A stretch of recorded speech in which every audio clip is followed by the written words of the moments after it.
La tête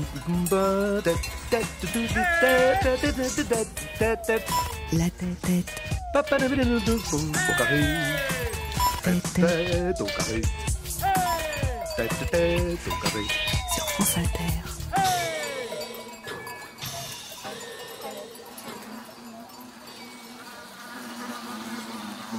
Voilà, c'est bien lui, le frelon asiatique qui nous intéresse cet après-midi dans La tête au carré. Cet insecte envahit la France et les scientifiques travaillent activement sur son impact écologique, sur les solutions possibles pour s'en débarrasser. L'insecte a même été classé dans la liste des dangers sanitaires.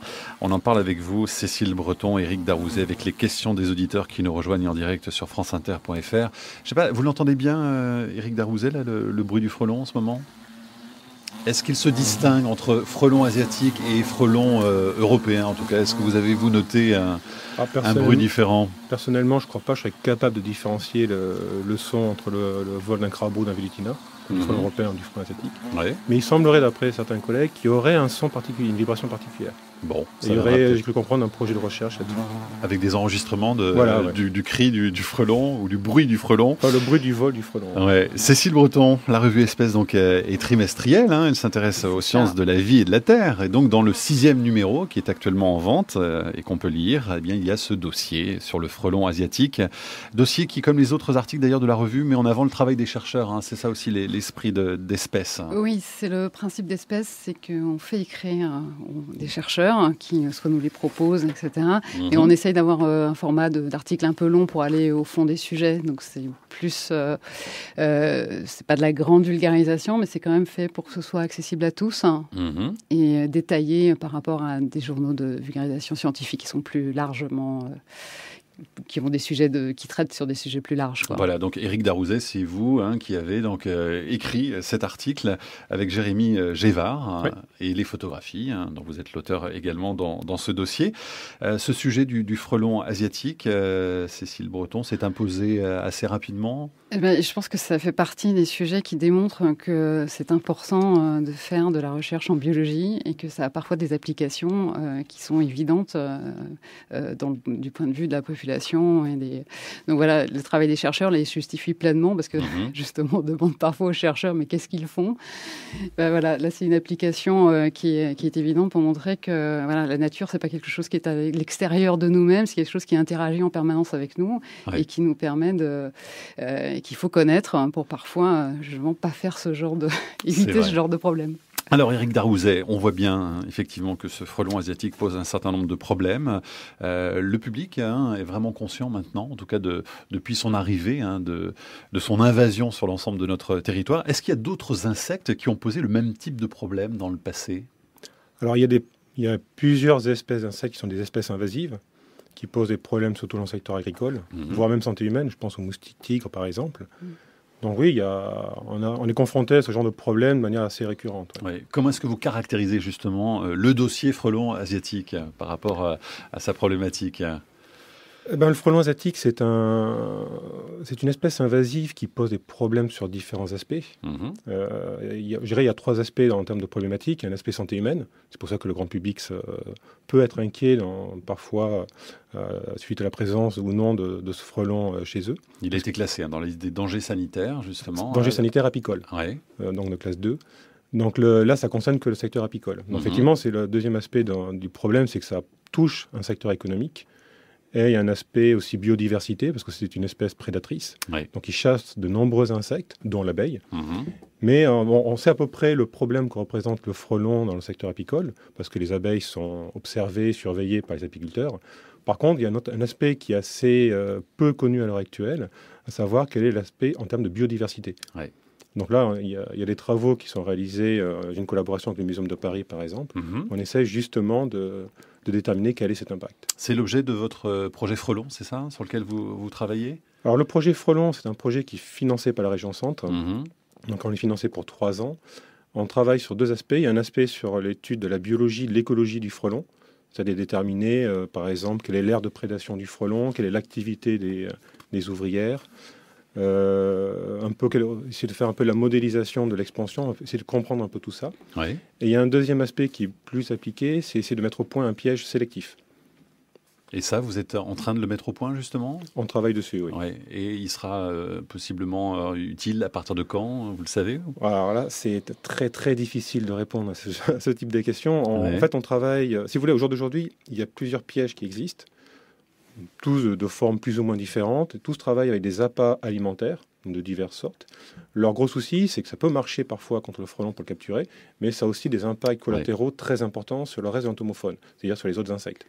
Donc, un certain nombre de scientifiques commencent à dire, voilà, le piégeage peut être intéressant dans certains cas, on pourra en rediscuter après, mais il faut faire attention, il ne faut pas généraliser le piégeage parce qu'on peut capturer plein d'autres insectes. Ouais, c'est l'objet justement du courriel de Serge qui nous dit ceci. J'espère que la vulgarisation de ce phénomène délicat qu'est le frelon asiatique va permettre au plus grand nombre de comprendre le comportement et la biologie de cette guêpe sociale et d'éviter l'engouement des particuliers pour les pièges généralistes destructeurs de la biodiversité entomologique. Donc on voit bien qu'il y a un vrai problème. C'est-à-dire qu'on essaie de se défendre de ces frelons, mais il y a des conséquences pour le reste de la biodiversité apparemment. Mais voilà, c'est-à-dire qu'un apiculteur qui est confronté à des attaques de frelons sur son rucher, il est tout à fait normal qu'il installe un système de piégeage pour protéger ses ruches. Ça, c'est tout à fait normal et ça se conçoit sans problème. Ensuite, ça, on l'a vu dans certaines mairies qui distribuaient, mettaient à disposition du grand public des pièges.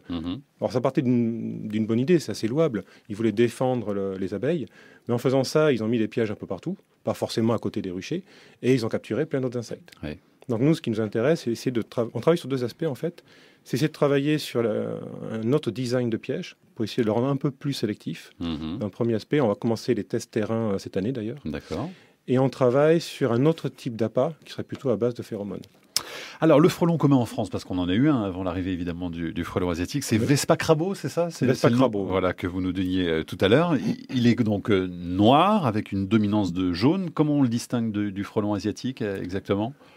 Disons que les gens le connaissent plutôt bien, le Vespa crabo, c'est ce que je dis, c'est la grosse guêpe jaune. Ouais. C'est un animal qui peut faire entre 2 et 3 cm de longueur. Il a le thorax noir et sur l'abdomen, c'est surtout un abdomen jaune avec des fines rayures noires. Alors que le Vespa velutina, le frelon asiatique, lui, il a une livrée beaucoup plus sombre, il est plutôt noir. Et au niveau du dos de l'animal, sur l'abdomen, on a une large bande orangée. Après, si on a le temps de bien observer l'animal, on peut regarder ses pattes. Mais en vol, c'est un peu difficile. Oui. Le frelon asiatique a les pattes jaunes. C'est pour ça qu'on parle maintenant du frelon à pattes jaunes. On vous croit, parce qu'on n'ira pas voir de trop près en principe. J'imagine, oui. On n'apprécie pas forcément de s'approcher de ces insectes. Cécile Breton. Je crois qu'ils n'attaquent pas normalement l'homme de façon comme ça gratuite. Il faut s'approcher du nid quand même pour avoir des risques. Pas des animaux agressifs, particulièrement agressifs. Si vous voyez un frelon qui vole à un endroit ou qui cherche sur des substances sucrées ou qui est en train de chasser, si vous n'allez pas le chatouiller, il ne vous agressera pas. Il n'a aucune raison. Par contre, alors n'importe quel frelon, c'est comme ça. Le danger est plutôt à proximité du nid. C'est-à-dire qu'on considère qu'il y a à peu près une zone tampon de 5 à 10 mètres. Si vous rentrez dans cette zone-là, vous représentez un danger potentiel pour la colonie. Et là, vous avez les gardiennes du nid qui vont vous repérer, qui vont appeler leurs copines, c'est ça?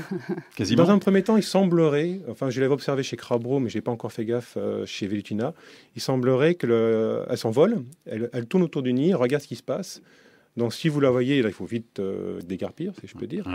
Et si vous continuez à rester dans cette zone-là, ou si même vous approchez encore, elles vont recruter d'autres ouvrières, et là, par contre, vous allez vous faire attaquer. Donc il y a une mise en place d'une stratégie quand même de défense. Voilà. L'avantage, c'est qu'effectivement, elles ne viennent pas quand même comme les guêpes disputer votre nourriture. C'est souvent les cas de piqûres sont souvent dus à ça, quoi. Parce que Bernadette nous envoie un message justement au sujet des pièges qui sont en vente dans les jardineries. On peut en acheter. On peut en trouver partout, des pièges facilement. contre les guêpes ou contre les frelons, comme le piège en forme de cloche, par exemple. Oui. Alors elle nous dit, dès février, on peut les poser lorsque les femelles fondatrices prospectent. La grenadine les attire bien. J'en ai piégé de nombreux cette année avec cette méthode. Qu'est-ce que vous en pensez ? Disons que là, elle a mis le piège en février, si j'ai bien compris. Oui. C'est ça. Donc, ce qu'on appelle du piégeage de printemps. Donc en 2012, pour le... D'accord. C'est ce qu'on appelle du piégeage de printemps. Et en fait, c'est du piégeage qui est dirigé sur les reproductrices. C'est-à-dire les femelles qui sont réveillées suite à l'hiver, donc ont survécu à l'hiver, et qui vont fonder de nouvelles colonies. Donc l'idée qu'ont mis en place certains apiculteurs ou certains organismes, c'est de faire du piégeage de printemps pour capturer ces reproductrices et les empêcher du coup de former de nouvelles colonies. Bon, ça partait d'une bonne idée, ça pouvait limiter les populations de frelons. Mais à côté de ça, j'ai des collègues scientifiques qui, d'après la littérature, montrent que c'est plutôt l'inverse. C'est-à-dire qu'un piégeage de printemps peut ne pas donner le résultat escompté, c'est-à-dire qu'on va plutôt capturer des reproductrices qui ne vont pas forcément fonder des